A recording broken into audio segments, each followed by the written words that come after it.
Hello, hello, hello, bienvenue sur ImpactCast FM. Alors bienvenue à notre deuxième épisode de notre chaîne Rebâtir, notre deuxième épisode qui se nomme La puissance d'une vision claire.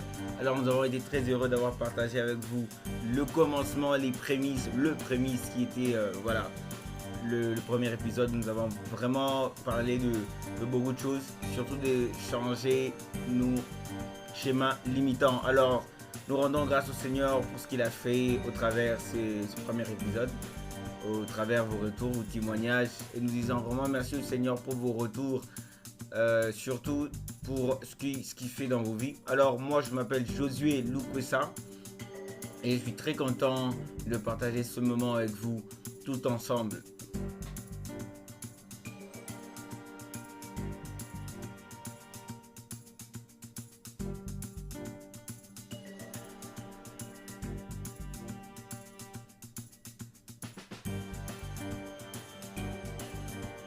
Alors avant de commencer, nous allons vraiment faire le rappel de ce qui s'est passé dernièrement. On a pris un engagement, un challenge sur 7 jours.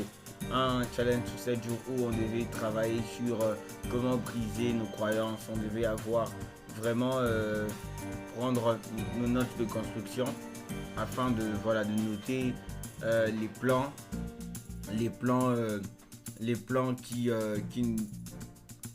qui nous limitaient exactement. Les plans qui nous limitaient, on devait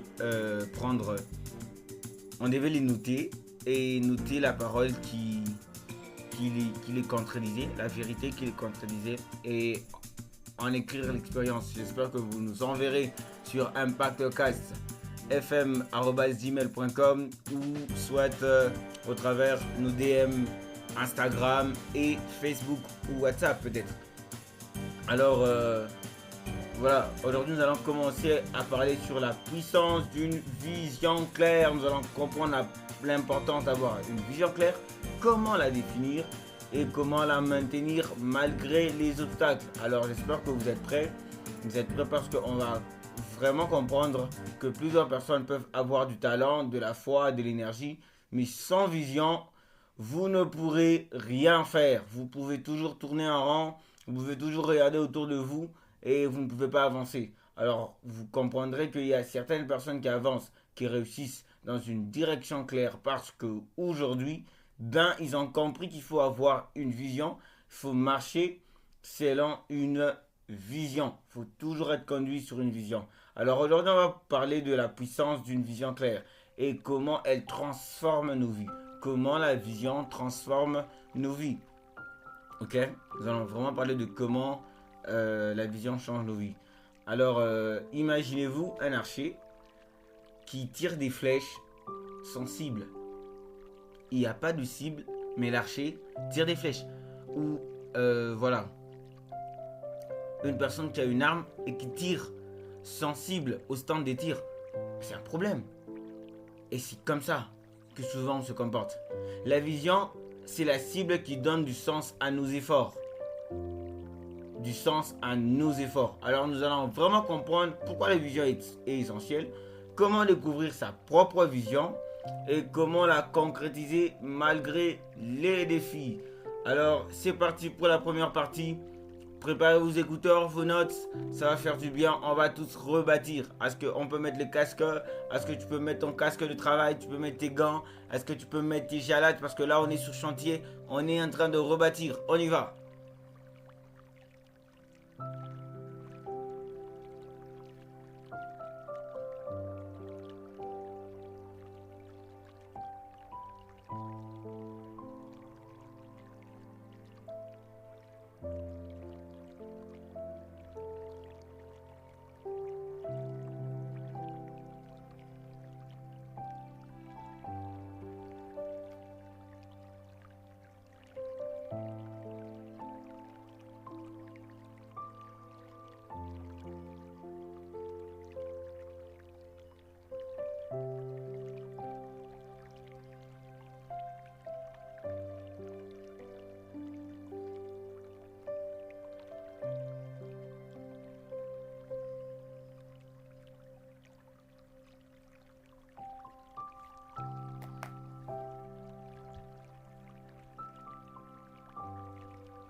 Alors, nous revoilà, nous allons commencer par poser les bases. Nous allons commencer par poser les fondements. N'oublions pas, le thème de l'émission, c'est rebâtir. Alors, nous allons poser les fondements, ok?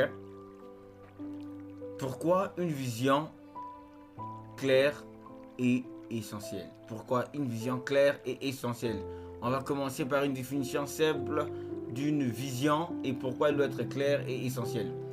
En définition, une vision, c'est une image claire et précise d'où tu veux aller dans la vie, d'où ton business veut aller, d'où ton ministère, tes finances, tes relations doivent aboutir. Donc la vision, c'est le but pour lequel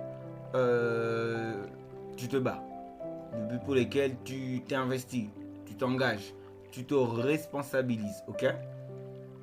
Par exemple, une personne qui saute de projet en projet sans jamais aboutir, elle n'a pas de vision. Je ne peux pas avoir un but sans l'atteindre pour passer à notre but. Non.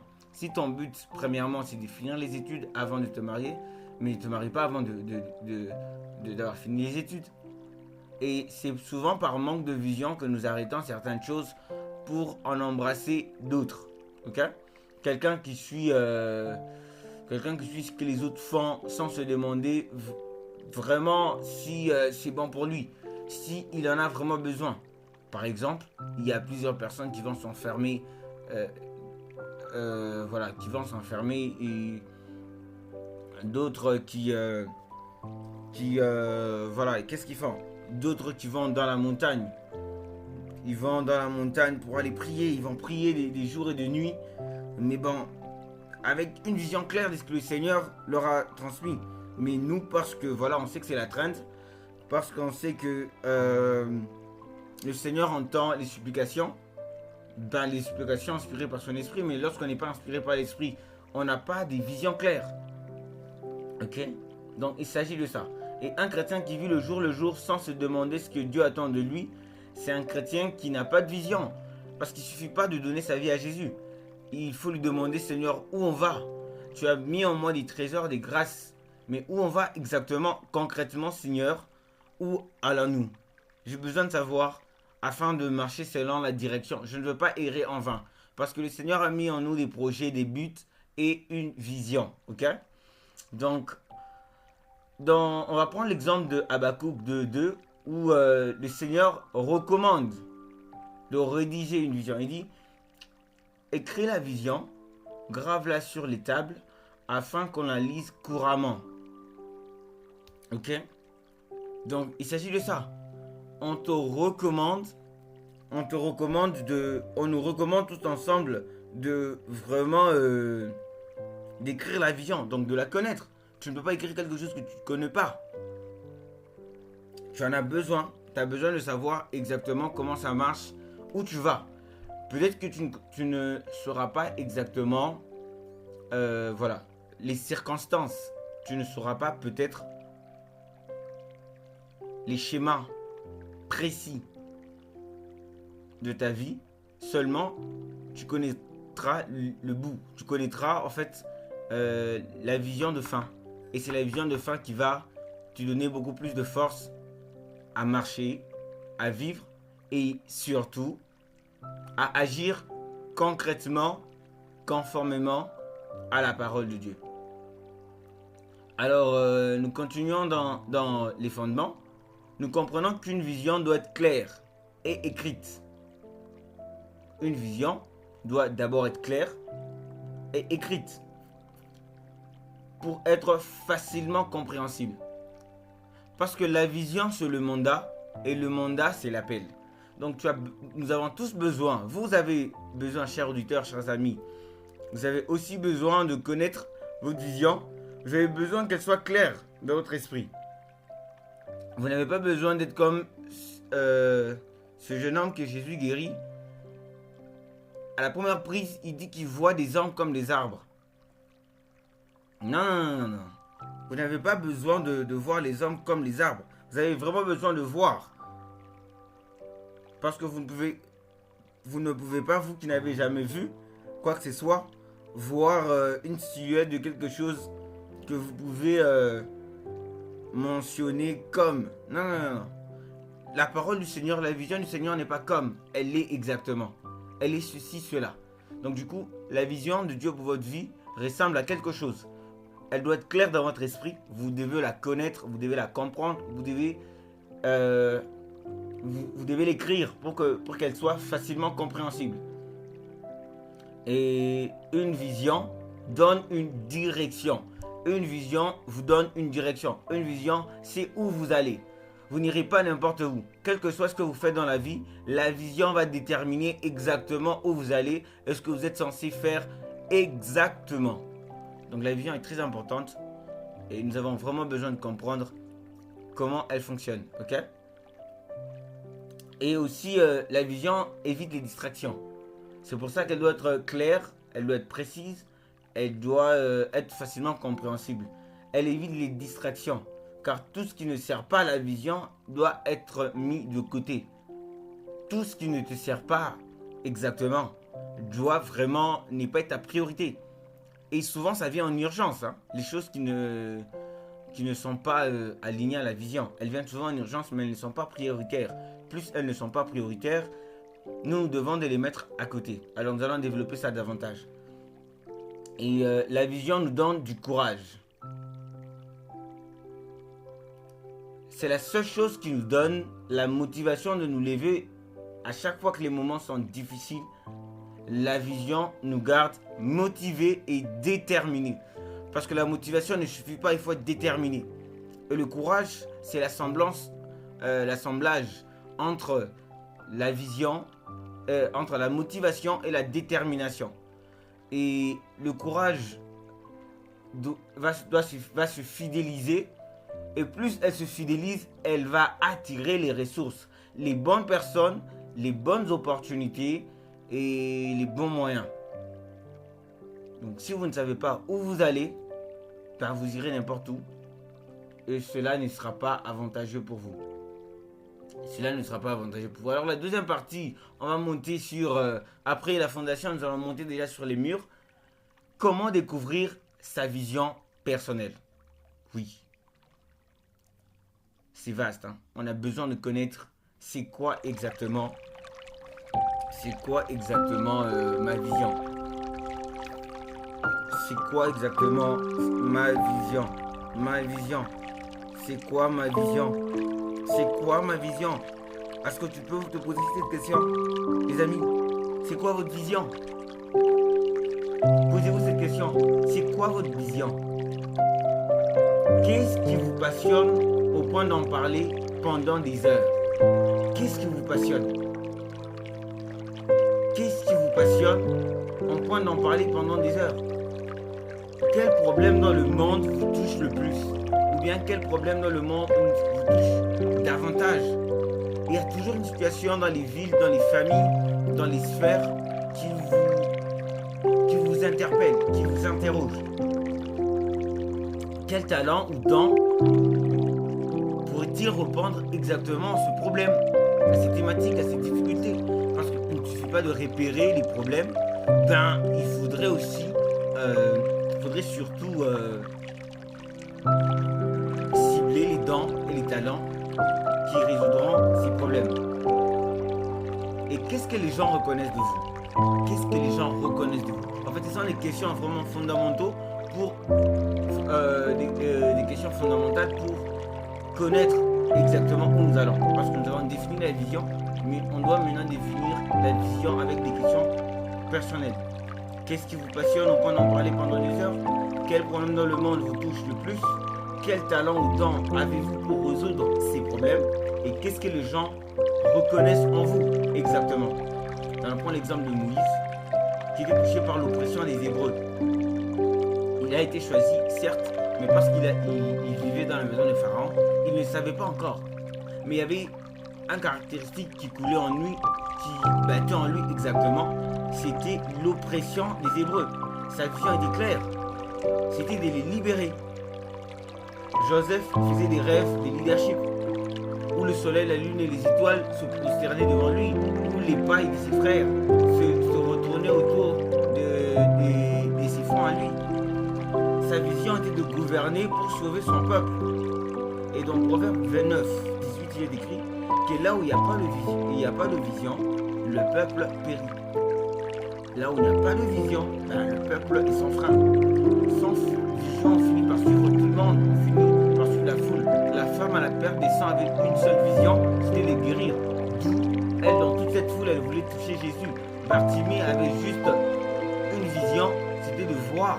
Il pouvait crier des heures Jésus-Christ. La vision fait en sorte que vous puissiez exactement vous détacher de la foule, vous démarquer, être le point rouge entre un millier de points noirs, que vous puissiez être visible. Et il existe 3 méthodes de cercle pour trouver la vision. Premièrement, nous avons la passion. Okay? La passion, c'est ce qui nous anime profondément. Nous devons avoir la passion. Deuxièmement, la deuxième méthode, c'est d'avoir la capacité. La capacité, c'est les dons, les compétences. Non pas la gratification ou la reconnaissance universitaire ou scolaire. Non, les capacités, en fait, les compétences, c'est la valeur ajoutée que nous mettons en notre passion, qui doit répondre à la troisième méthode qui s'appelle un besoin du monde. Où veux-tu apporter l'impact?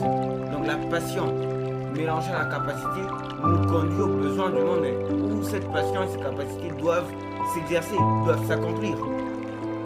Et où, là où ces 3 cercles se retrouvent, c'est là que se retrouve aussi votre vision. Donc votre vision se retrouve exactement où se trouvent vos passions, votre capacité, vos capacités ou les besoins du monde en plus. Ok? Donc il s'agit exactement de ça. N'essayons pas de chercher de midi à 14h. Non. Là où se trouve exactement votre vision, c'est là où se trouve votre passion, vos capacités et le besoin du monde. C'est là que se trouve la clarification ou la clarté de votre vision. Alors, en troisième partie, nous allons comprendre comment concrétiser sa vision malgré les défis. Parce que c'est bien d'avoir une passion, d'avoir une chose qui nous anime. C'est bien d'avoir des dons et des compétences. C'est bien de trouver son apport dans l'impact du monde. C'est bien d'avoir une vision. Mais comment concrétiser cette vision malgré les défis?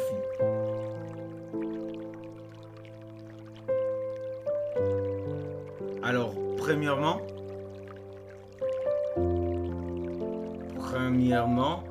nous allons définir comment concrétiser sa vision malgré les défis. Premièrement, nous devons écrire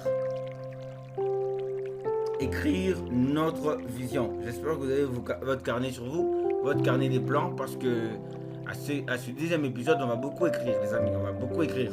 C'est toujours bien de noter. Les paroles s'envolent, mais les écrits restent. Ok? C'est bien de toujours noter pour un bon suivi. Et un note, moi j'utilise Google Notes souvent. Google Notes. Souvent les blocs-notes de mon téléphone. Souvent j'ai un carnet de notes comme ici.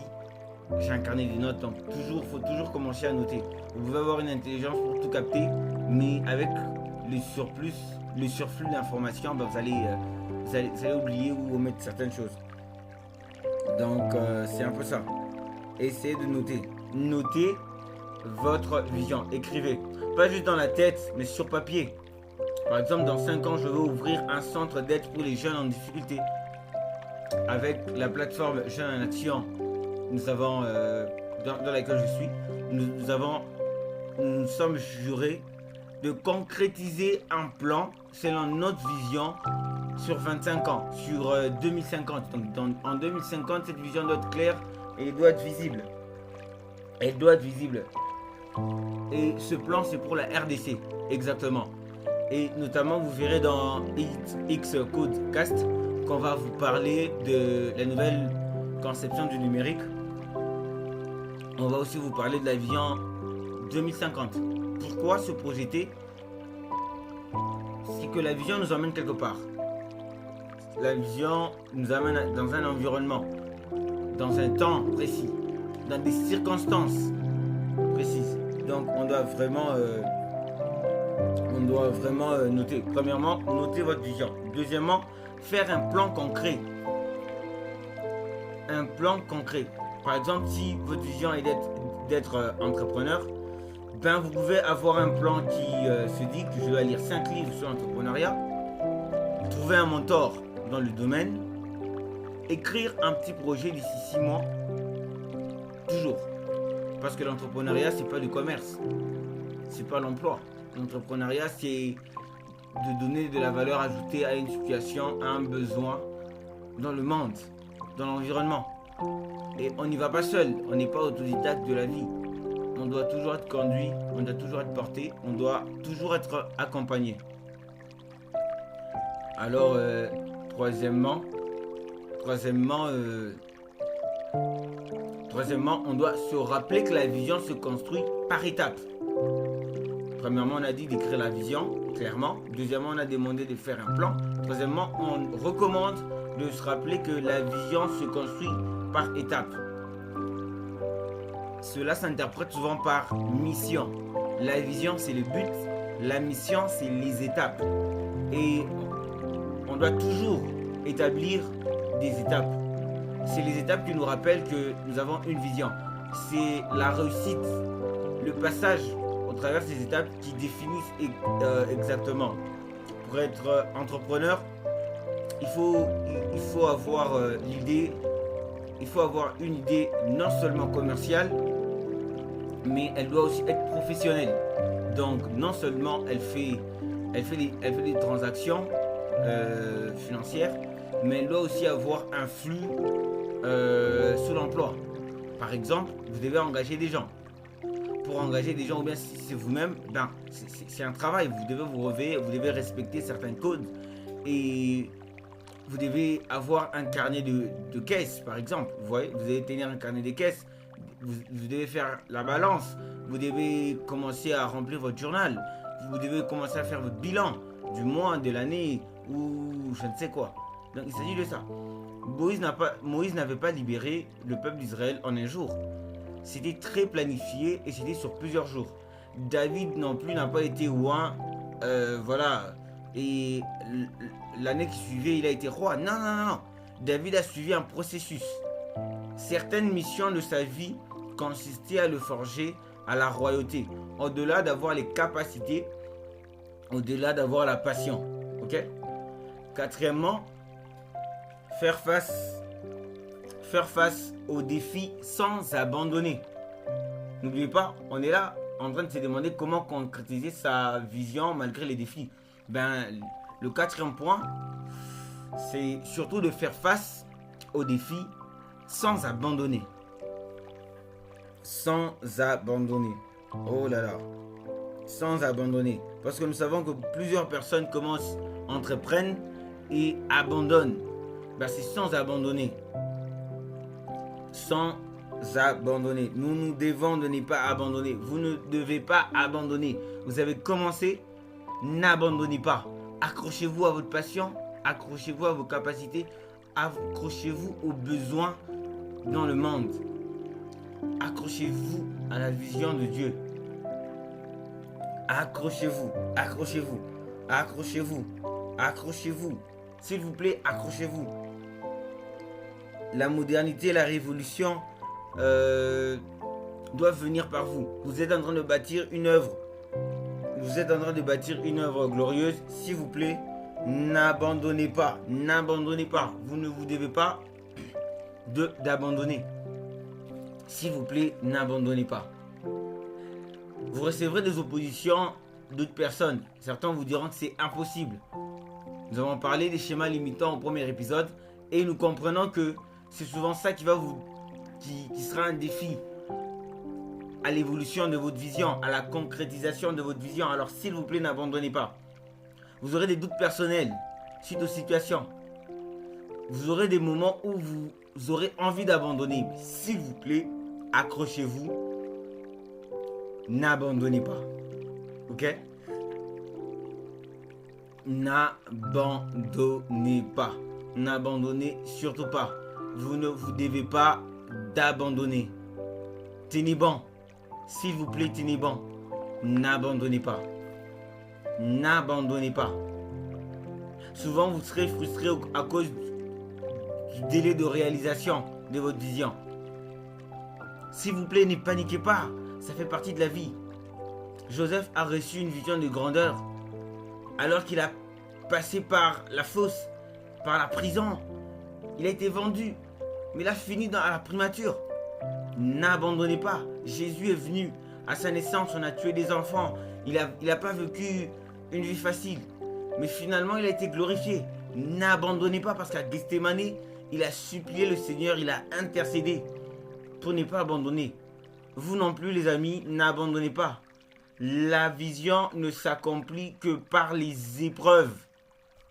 Vous devez rencontrer des épreuves pour être solide, pour être affermi et pour aller de l'avant. N'abandonnez pas, les amis.